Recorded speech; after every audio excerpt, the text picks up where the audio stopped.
Hello बच्चों, कैसे हैं आप सभी। हम लोग क्लोरोप्लास्ट के बारे में पढ़ रहे थे और मैंने आप लोगों को सेकंड पार्ट तक का वीडियो भेज दिया था।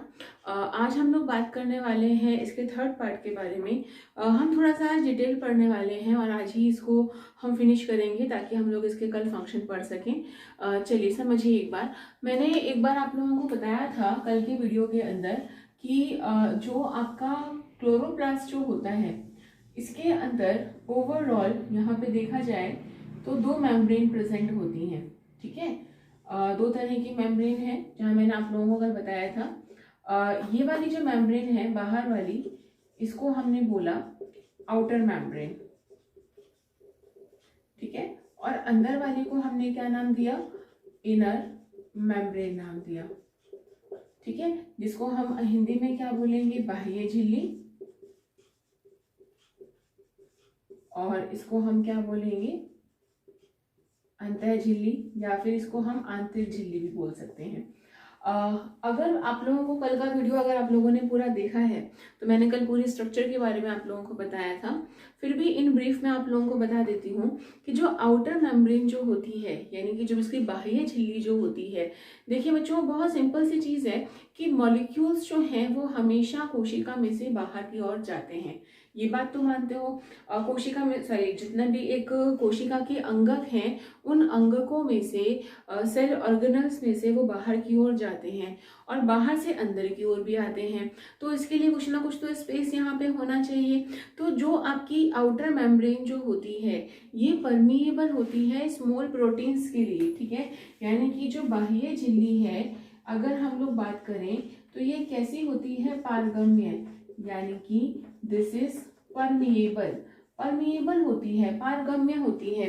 और इसके पारगम्य होने की वजह से, इसके परमिएबल होने की वजह से बहुत सारे मॉलिक्यूल्स जो होते हैं वो यहाँ से बाहर या फिर यहाँ पे अंदर आ सकते हैं। यहाँ पे एक विशेष तरह के प्रोटीन्स प्रेजेंट होते हैं जिनको हम बोलते हैं पोरीन प्रोटीन्स।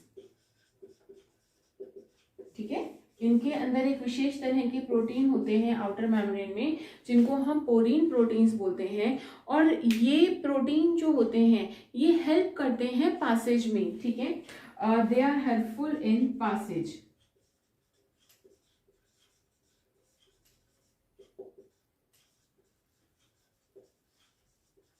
ठीक है, ये हेल्प करते हैं पासेज में, यानी कि जितने भी बाहर से अंदर या अंदर से बाहर मॉलिक्यूल जाएंगे या आएंगे तो उनके आने या जाने के अंदर ये जो पोरीन प्रोटीन होते हैं ये क्या करते हैं, ये हेल्प करते हैं मॉलिक्यूल्स के अंदर या बाहर आने में।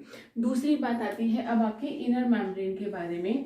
जो ये इनर मेम्ब्रेन जो होती है, इनर मेम्ब्रेन के अंदर अगर हम लोग बात करें, ये वाली मेम्ब्रेन सेमी परमिएबल होती है। ठीक है, ये वाली मेम्ब्रेन कौन सी होती है, सेमी परमिएबल। ठीक है, ये वाली मेम्ब्रेन कैसी है, सेमी परमिएबल मेम्ब्रेन है, यानी कि कुछ मॉलिक्यूल्स जो होते हैं वो अंदर जा सकते हैं।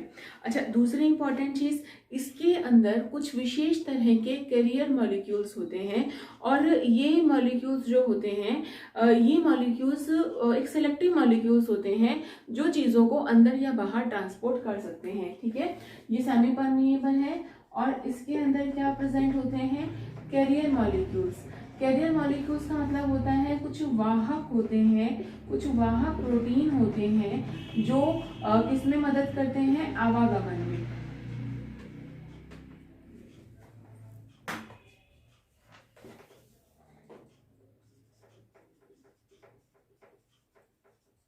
ठीक है, किसके आवागमन में हेल्प कर रहे हैं, ये मॉलिक्यूल्स के अंदर या बाहर आने जाने में ये हेल्प करते हैं। इनको हम क्या बोलते हैं, कैरियर मॉलिक्यूल्स, यानी कि वाहक प्रोटीन्स बोलते हैं। कैसी होती है, ये सेमी परमिएबल होती है। यहाँ तक मैंने आप लोगों को बात बता दी है ना।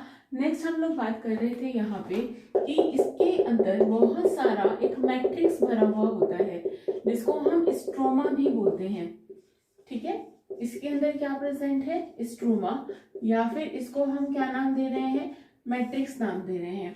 बच्चों जो ये स्ट्रोमा या मैट्रिक्स जो होता है इसके अंदर ध्यान रखना कि ये कैसा होता है। पहली इंपॉर्टेंट चीज, ये कैसा होता है, ये कलरलेस होता है। ठीक है, ये कैसा होता है, पहली बात तो ये कलरलेस होता है। दूसरी बात ये ग्रैनुलर है और कोलाइडल है।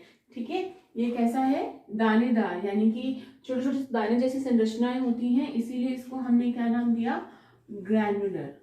ठीक है, अच्छा, कलरलेस है, ग्रैन्युलर है। दूसरी इंपॉर्टेंट चीज एक और कि यहाँ पे ये कोलाइड होते हैं। आप लोगों को पता होगा कि 3 तरह के चीजों को हमने बांटा हुआ है, कोलाइड, सस्पेंशन और जिसको हम क्या बोलते हैं, सोल्यूशन, जिसको हम विलियन, निलंबन और कोलाइड बोलते हैं। बहुत सारे बच्चे इस चीज में कंफ्यूज हो जाते हैं कि कोलाइड्स क्या होते हैं। आप लोगों ने 11th या 12th में टिंडल मूवमेंट या ब्राउनियन मूवमेंट जरूर पढ़ा होगा, तो वही क्या होते हैं, यहाँ पे ये कोलाइड्स होते हैं। चलिए, इसके अलावा इसके अंदर 70S राइबोसोम्स प्रेजेंट होगा, डीएनए प्रेजेंट होगा और प्रोटीन बनाने की सारी मशीनरी प्रेजेंट होगी, यानी कि डीएनए और आरएनए पॉलीमरेज एंजाइम भी यहाँ पे प्रेजेंट होंगे।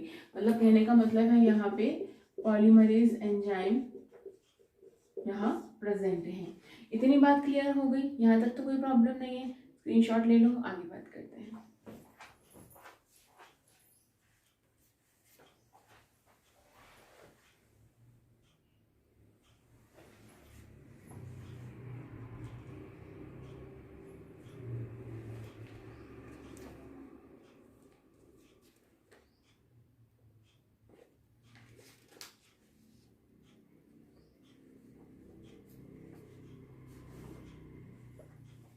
क्लास तो आप लोगों ने यहाँ तक तो पढ़ ही लिया है।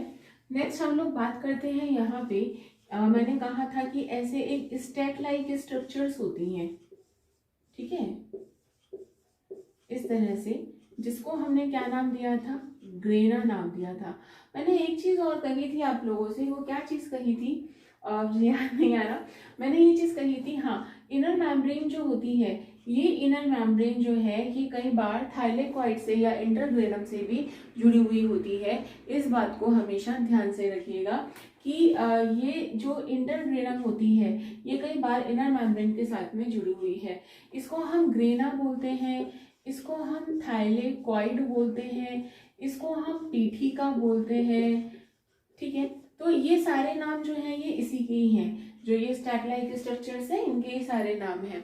नेक्स्ट अगर हम लोग बात करें कि जो पट्टिकाएं, हाँ, इसको पट्टिकाएं और बोलते हैं, ठीक है, लैमेली, इसको हम पट्टिकाएं भी, इसको लैमेली भी बोलते हैं, लैमेली, पट्टिका, बहुत सारे नाम हैं इसके।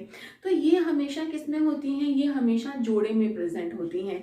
अच्छा, दूसरी इंपॉर्टेंट चीज, ये पट्टिकाएं जो होती हैं ये बीच में तो कैसी होती हैं, एक वेसिकल्स जैसी संरचनाएं होती हैं, कुछ इस तरह से,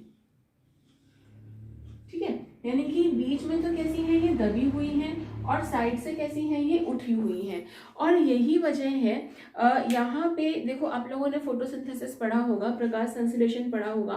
प्रकाश संश्लेषण को 2 भागों में विभाजित किया गया है, प्रकाशिक और अप्रकाशिक अभिक्रिया। तो जो आपकी प्रकाशिक अभिक्रिया होती है, प्रकाशिक अभिक्रिया के अंदर यहाँ पे 2 सिस्टम होते हैं, एक होता है PS1 और PS2। तो जो ये थाइलेकॉइड होती हैं, थाइलेकॉइड की जो ये जगह होती है, जो मैंने कहा था इस तरह से होती है, तो उसमें एक भाग में तो क्या हो रहा है, PS1, और दूसरे भाग में क्या होगा, PS2 होगा। चलिए, दूसरी इंपॉर्टेंट चीज, इसको हम एक नाम और भी बोलते हैं, कहोगे मैडम बहुत सारे नाम है जी, इसको हम फ्रेट्स भी बोलते हैं, ठीक है, इसका एक नाम और भी हम नाम देते हैं इसको हम क्या बोल रहे हैं, फ्रेट्स बोलते हैं। फ्रेट्स हिंदी में और फ्रेट्स इंग्लिश के अंदर। अच्छा, इसकी जो चौड़ाई होती है वो लगभग 10 से 30 एंगस्ट्रॉम के आसपास होती है। अब सबसे इम्पॉर्टेंट चीज आती है यहाँ पे एक विशेष तरह का मॉलिक्यूल प्रेजेंट होते हैं जो फोटोसिंथेसिस में काम आते हैं, जिनको हम क्या बोलते हैं, क्लोरोफिल बोलते हैं। बेटा, मैंने कल आप लोगों को बताया था कि क्लोरोफिल जो होता है, क्लोरोफिल के अंदर इसको हमने 2 पार्ट्स में डिवाइड किया हुआ है कि जैसे कि हमारी बॉडी में हीमोग्लोबिन है, तो हीमोग्लोबिन की एक तो ऊपर है, ठीक है, जिसके अंदर हमने आयरन के बारे में बात की थी, और एक क्या होता है, ग्लोबिन, यानी कि प्रोटीन वाला पार्ट होता है। तो ऐसे ही यहाँ पे अगर हम लोग बात करें, एक तो क्या हुआ, इसके अंदर हाइड्रोफिलिक वाला पार्ट हुआ, ठीक है। हाइड्रोफिलिक का मतलब क्या हो गया, ये जल स्नेही, ठीक है, ये वाला भाग कौन सा होगा, जल स्नेही। ये पोरफायरिन हेड होता है, ठीक है, यहाँ पे क्या प्रेजेंट होती है, मैग्नीशियम प्रेजेंट होता है। और ये वाला जो होता है ये हाइड्रोफोबिक, यानी कि ये वाला भाग कैसा होगा, जल प्रतिकर्षी, ठीक है। ये वाला भाग कैसा होता है, फाइटोलेटेल से बना हुआ होता है, ये लिपिड्स का बना हुआ होता है, ठीक है। और ये कैसा होता है, जल प्रतिकर्षी होता है।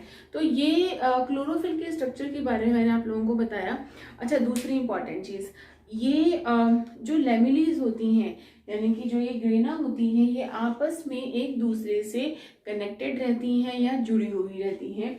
ध्यान रखिएगा कि ये सारी की सारी कैसी हैं, कनेक्टेड, ठीक है, यानी कि जुड़ी हुई। इतनी बात समझ में आ गई, क्लियर हो गया कॉन्सेप्ट? चलिए, बहुत अच्छी बात है। एक बार स्क्रीनशॉट ले लो, फिर आगे बात करते हैं।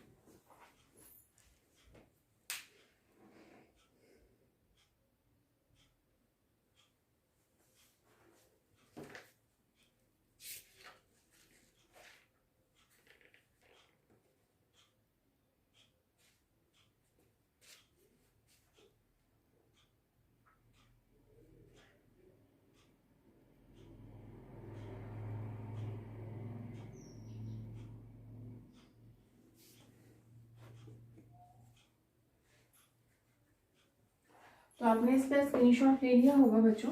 अच्छा, अब यहाँ पे एक बात और ध्यान देने वाली वो ये है कि इसके अंदर एक विशेष तरह के मॉलिक्यूल्स पाए जाते हैं, जिनको हम क्या बोलते हैं, क्वांटासोम्स बोलते हैं, ठीक है। ग्रेना के अंदर एक विशेष तरह के अगर हम लोग बात करें, यहाँ पे एक विशिष्ट तरह की संरचनाएं उपस्थित होती हैं, जिनको हम क्या बोलते हैं, क्वांटासोम। इंग्लिश में भी इसको ऐसे लिखेंगे, क्वांटासोम्स। अब बच्चों, ये क्वांटासोम्स क्या होते हैं? देखो, अगर हम लोग एक नॉर्मल सी चीज करें, कभी वो देखा है, लेंस देखा है? लेंस को अगर मैं हाथ पे रखूं और सनलाइट को यहाँ पे करूं, तो वो सारी सनलाइट को बीच में आके क्या कर लेगा, एक पॉइंट पे अवशोषित, मतलब पॉइंट पे उसको कलेक्ट कर लेगा, समझ रहे हो? और वहां से क्या होगा, पेपर जो होगा वो जलना शुरू हो जाता है। तो पौधे जो होते हैं प्रकाश संश्लेषण करते हैं, ये तो आपको पता ही है। तो भाई, जब पौधे प्रकाश संश्लेषण कर रहे हैं, तो प्रकाश संश्लेषण में उनको किस चीज़ की रिक्वायरमेंट है? उनको रिक्वायरमेंट है एनर्जी की। तो एनर्जी को इकट्ठा करने वाला भी तो कोई चाहिए ना। तो एनर्जी को इकट्ठा करने के लिए यहाँ पे एक विशेष तरह की संरचनाएं होती हैं, जिसको हम क्वांटासोम्स बोलते हैं। बच्चों, यहाँ पे अगर हम लोग बात करें कि ये एक दानेदार संरचनाएं होती हैं, ये सबसे पहले बताया था, दो साइंटिस्ट थे, पॉर्क एंड पॉन। पॉर्क और पॉन, ठीक है। पॉर्क और पॉन ने सबसे पहले ये चीज बताई थी कि यस, जो आपके प्रकाश संश्लेषण जो होता है, ये थाइलेकॉइड में होता है, लाइट रिएक्शन होती है इसके अंदर, और यहाँ पे एक विशेष तरह की संरचनाएं प्रेजेंट होती हैं, ठीक है। और उस विशेष तरह की संरचनाओं को हमने क्या नाम दिया था, क्वांटासोम्स नाम दिया था। अच्छा, दूसरी इंपॉर्टेंट चीज, ये जो क्वांटासोम्स जो होते हैं, यहाँ पे क्वांटासोम्स के बहुत सारे अणु पाए जाते हैं, किसके अंदर, क्लोरोफिल, जो आपके अगर हम लोग बात करें जो ग्रेना होते हैं उसके अंदर। चलिए, और जो मैट्रिक्स होता है, यानी कि जो स्ट्रोमा वाला भाग होता है, ध्यान रखिएगा, इस वाले भाग के अंदर क्या होती है, इस वाले भाग के अंदर अगर हम लोग बात करें कि यहीं पे ही डार्क रिएक्शन होती है। तो आप लोगों को होपफुली ये वाला वीडियो आप लोगों को समझ में आया होगा, आप लोगों ने इस चीज़ को बहुत अच्छे से समझा होगा। नेक्स्ट अगर हम लोग बात करें यहाँ पे कि अगर कोई आपसे ये पूछे कि कितनी ग्रेना हो सकती हैं, तो आप क्या बताओगे? 40 से लेके 100 ग्रेना तक एक कोशिका के अंदर या सेल के अंदर हो सकती हैं। चलिए, तो इस पार्ट को हम यहीं खत्म करते हैं। कल हम लोग पढ़ेंगे कि हरित लवकों का काम क्या है और एक नया ऑर्गेनल स्टार्ट करेंगे। Thank you so much for watching. पढ़ते रहिए, मुस्कुराते रहिए, हंसते रहिए और खूब सारी पढ़ाई करते रहिए। Thank you.